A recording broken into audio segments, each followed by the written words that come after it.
So we're not too far away from an upgraded iPhone 14 Pro in the form of a 15 Pro. But since having this since launch, I recently covered the iPhone 14 Pro Max, and I thought about discussing the iPhone 14 Pro with you since I've actually quite liked this phone as well. And even though a lot of phones have launched since this device has come out, it still remains one of my favorite on the market today. And I'm explaining to you my long-term honest review of the iPhone 14 Pro. So when it comes to the design and the build, iPhone is starting to become it kind of feels like it's an appliance to me. You know, it blends in with everyday life, but it's a premium appliance, if you will. It's a premium product. And every time I pick it up, I still get a sense of this thing just feels really beautiful to hold. And while we do have a lot of other phones out there that are also coming with beautiful designs, there's something about the flat edges, just the crisp lines to this phone, even the dynamic island, although it is, not my favorite, it still has, its own unique flair to it. So when I use this phone and I pick it up, it actually still feels premium, more premium than about 95% of the rest of the market. The only thing feeling a little more premium, I feel like, is the 14 Pro Max. And maybe you could argue some Samsung phones are maybe slightly more premium in some elements. But overall, the size to weight ratio, the heft with the stainless steel on here, it just has a nice feel to it. So long term, since launching this phone, I like how this one feels very similar to the 13 Pro and that it still retains that beautiful build, that beautiful body, but you can put it in a size that's more comfortable in the hand. So this phone, long term, I absolutely love it. Now, I will tell you that the dynamic island is something that I still kind of look at. Even though I've had this since it launched, I still look at the dynamic island quite a bit. I also find that it's a little bit more prominent on the iPhone 14 Pro. Like it's just more in your face because there's less screen area below that dynamic island. In addition to that, we do have camera bumps that are kind of thick on this phone, and I think they might get thicker on the next phone. Maybe they'll get thinner because Apple's rumored to make the phone thicker. We'll have to see. The deep purple colorway is not quite the purple I thought it was going to be, but it's still got a kind of a grayish hue in certain lights. Like if I look at it, like it looks black right there in this lighting, in certain angles, it's just not purple. So if you're a true purple fan, the deep purple iPhone 14 Pro is not the most purpley phone out there. It's literally a deeper purple. Now, the charging port down there is still a lightning port. So, I literally earlier today, I was trying to stick a USB-C plug in here. I was like this, and it didn't go. And I was like, you know what? That is something they need to upgrade. We need to go to USB-C. It would definitely be quite nice. Now, another thing I want to talk about is the silent switch. I know it's something very minimal, but besides OnePlus phones, I still kind of like using this, even though this is such an old feature on the iPhone. It's just still quite nice. Now, the iPhone 14 Pro, when it comes to its display quality, is absolutely tremendous. But there is a caveat. Now, this phone has been incredibly bright. It's the easiest phone I've ever seen outdoors. Even the current Samsung phones hit 1750. This hits 2000 nits of brightness. So the brightness on this phone is actually superseding that of the Galaxy device. So it's actually brighter. Now, the calibration of the display is pretty similar to when you throw an Android phone into like a natural color mode with a little bit more punch. So Apple has like a slight more saturation over a natural mode, I would say, on like a Galaxy phone.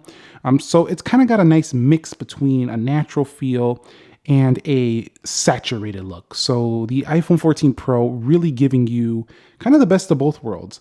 And it actually should, because there is no way to tweak this display. Now, the 120 hertz panel experience on here, the ProMotion, is absolutely butter. Now, the reason why is because when you combine the efficiency of iOS, you combine the A16 processor in here, and you combine the fact that Apple is controlling everything around the board, I have not seen a phone that still has outshined the iPhone in the level of polish. Now, you've seen in my recent speed test that when I open up applications, just the buttery smooth look when we go through things. This is an area where Android phones could still improve. While they are very fast and even in some cases way more snappier looking on that initial launch, when it comes to swiping out with the gestures and stuff, iPhone still has the smoothest, most polished look. So even though this can be boring to some people, the iOS experience, I say boring because it's not boring to everybody. Some people like using their AirPods, using their iPads and their iPhones and their Macs, and it all just works together. So for those people, it's not boring. But for those people who think it's boring, at least we can say, if we're iPhone users, we can say that we enjoy, this super smooth, polished look. But I will say, I think I've tried the Xiaomi 13 Pro. I think the MIUI, even though it's not everybody's favorite, is actually quite polished as well in terms of the animations. Now, the software itself is a little messy, but that's the one I find to be quite close with the animation look and speed. Also, Google Pixel is right up here with iPhone, but Samsung needs to do some work, and some other phone makers as well aren't quite as smooth with the animations. But I find OnePlus phones to be even faster when launching applications. But on the whole, you really can't go wrong with this display. Incredibly bright, great size. It's like a 6.1 inch. We have night shift, dark mode. And there's not a lot of phones. Here's another kicker about the 14 Pro. There's not a lot of phones at this price range, or not this price range, this is a higher price phone for 6.1. There's not a lot of phones at this size range that's like super premium, like top of the line. Not a lot of them at this price range. So you can get the Galaxy S23 Plus, which is pretty darn close, but that phone is, that's a bigger phone. Dude, you got to go with the S23, which some people think is better than this phone. Not quite as, powerful CPU wise, but definitely I think the 14 Pro is kind of the king of this 6.1 inch size in terms of the most premium device at that size that you can get. Now, talking about software, Apple has given me a little bit of trouble over my several months of usage. Not too much, but a little bit of trouble. And that means that some applications have crashed on me here and there, but overall, we've seen pretty darn good performance, on the day-to-day. It's really, it's not the worst. We could see worse performance on this, but honestly, I've just had a few app crashes, some buggy software here and there. It doesn't usually happen when I'm trying to show you stuff on camera, but honestly, it hasn't been as smooth and refined as I've seen in prior iOS versions. And we hold iOS to a high standard because it usually is like a flawless performer. But this time around, I have found several apps to have crashed. So that was earlier on. These days, though, in the latest versions of iOS 16.4.1, we even got a rapid security response lately. The actual performance has improved. It has gotten better. I will say that. So overall, this software still got so many years left of updates. It's pretty darn good. I just want to see Apple do a little bit more with the split screen. Maybe give us something like that. Give us some more features on here. I think it's getting a little bit stale. We need to see a little bit more with iOS 17, which is right around the corner. Performance wise, there's no way to tweak animations on here. So you can go through these applications very fast, but you're not going to be able to change the animation speed besides, you can reduce motion and stuff like that. But honestly, do you really need to? Look how fast this phone is. It's blazing fast. Even while the app's coming out, you could actually bring it out before it comes out of that application faster than it can even open. So it's insane, like how fast this phone is. The Apple A17, not available for this phone, should be even faster. But A16 Bionic with 6 gigs of RAM has been stellar. It really has. Even though it's mostly an A15 chip, slightly better, it definitely has been stellar. And one of the things I really like about the 14 Pros is that when you're really running like games, videos, going between a lot of stuff, it can handle all the heat that you bring to it. And this phone rarely gets hot. So definitely really good there. I do think some of the Galaxy S23 models do a little bit better with heat management, but it rarely gets hot. I don't find it getting too hot. I mean, if you're in the sunlight, you got this phone on the dash, definitely might get a little too hot, but really most of the time it's incredibly cool and very comfortable to hold, even when you're running through more power heavy tasks that you would do on your smartphone. So performance, rock solid. Storage on the iPhone 14 Pro is available with up to around 1 terabyte, no more than that, but That's pretty good. Now I got me the 256 gigs. I've already used 157 gigabytes on this phone, which is most of it. So as we go on, we're going to need more storage variants. But the only thing I don't like about this phone is that the extra storage tiers really jack the price up on this phone for, I feel like, no reason. Like, it shouldn't be that much more for some more storage, but you are going to pay several $100s more when you go to, say, a 128 gig to a 512 or even a 1 terabyte. You're looking at $400 or $500 more for that same smartphone. So storage comes at a big premium on this phone, but this NVMe storage is incredibly fast, wicked, just blazing quick. So storage is pretty solid. Now, so let's talk about the camera. The camera, here's the thing. The only thing, wow, can't even tap a camera today. The only thing I really noticed that kind of bugged me a little bit with this camera, it didn't bug me because I understand how these cameras work, but it's just a little bit more pro. Well, it's definitely more pro. If you come out of the macro mode, for example, look at like things are out of focus, you're gonna have to leave it there. My wife actually had this phone and she wanted to return to the 13 simply because she wanted to go ahead and have a better, focusing on the camera. So basically with the 13, it's more of a standard iPhone camera. Everywhere you point, it's best focus as possible. With this, you kind of have a little bit of a further focusing distance on the 14 Pro. And so you got to step back, just bring the phone back just a little bit to nail that shot every time. Once you do, it's your typical iPhone quality. It's super good, super smooth.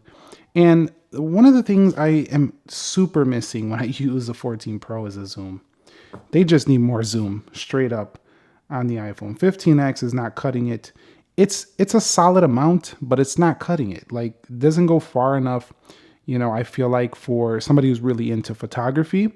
And on video, you can definitely hit up to 9X, which is not super far either.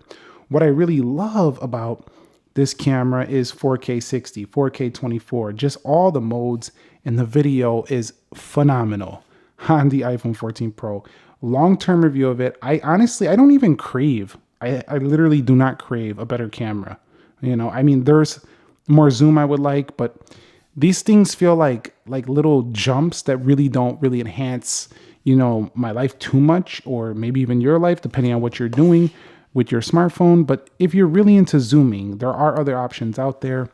And if you wait for the 15 models and you really want zoom, if you want it, the zoom, then that's going to be the main thing, because the camera itself is pretty darn amazing. Another thing I feel like they could do a little bit better is, sharper photos on that zoom. So again, we're talking about the zoom, but just when you start getting past their optical, this just gets really noisy on the iPhone 14 Pro. This is not a great example, but I start to see a lot more noise on photos where I zoom all the way in. So I just want to see more zoom. That's the main thing that I'm missing on here. 8K would be nice. If Apple wants to put 8K on an Ultra iPhone, that would be a luxurious extra touch, but it's not really necessary.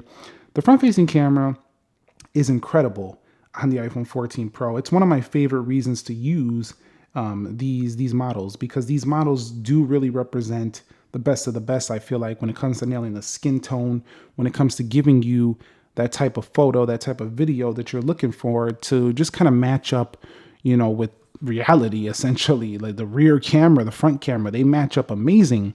And for those reasons, long term, I gotta say, this camera probably on my high list as one of the main options I'm gonna grab. I'm gonna even grab it over my main camera for just everyday photography and videography when out and about. Something that's overlooked is how good the speakers are. Display that is promotion here, and you don't gotta pay for an iPhone 14. That makes this a steal still. So the iPhone 14 Pro has incredible speakers when it comes to audio. So if you want to listen to music, whatever you want to do, it's incredibly solid on here for the iPhone 14 Pro. So do keep in mind that if you do want to pick this up and you're looking for really good speaker audio, it's great. Also, Bluetooth connects fast and all that jazz. It's all really good connectivity on here. Arguably competing very well now with Samsung when it comes to the reception strength and stuff like that. Now, battery life, 3200 milliamp hour battery in here, 15 wireless watt MagSafe charging. And this does have the ability to charge again via Lightning, not the fastest out there. They can really go to town improving that on this. This phone for me is a day phone with medium to getting close to heavy use. When I start heavy using this, I'm not able to make the full day on this phone. I do need to throw it on the charge at some point. With the iPhone 14 Pro Max, I'm going into the second day, still running, but not quite on the iPhone 14 Pro with my type of usage. My type of usage is heavy camera, high brightness. I also do a lot of internet research, stuff like that, business tasks, things like that. I'm really heavy on the phone, and this one for me needs a charge before bed. But the iPhone 14 Pro Max can definitely outdo this one.